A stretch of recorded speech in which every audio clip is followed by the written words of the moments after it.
ayan po, magluluto po tayo ngayon ng chicken feet. Ito po yung favorite ng aming prinsesa. I-pressure cooker natin para lumambot ng gusto.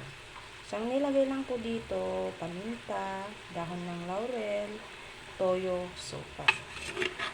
Ayan.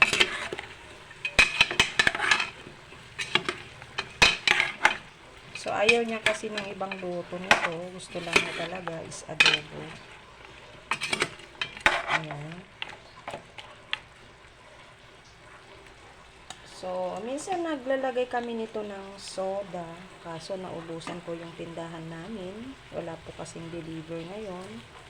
Nakabakasyon daw po yung nagde-deliver ng mga soft drinks. Kaya, wala pong soda. So, siguro lalagyan na lang daw ni ate ng konting Coke para medyo tumamis-tamis.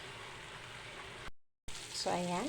Pwede na natin ilagay itong Coke daw.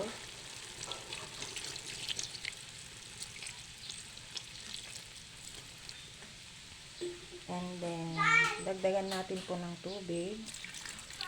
Kasi, i-pressure cooker pa natin ito ng 30 minutes.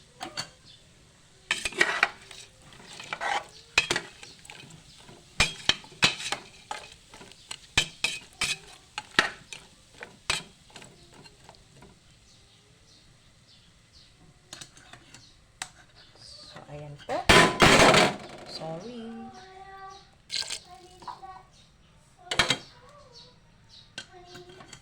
Ayan. After 30 minutes po nito, luto na siya. Malambot na malambot na. So, ayan po. Luto na po ang ating chicken feet. Ayan. Ayan. May kasamang mangga. And yan.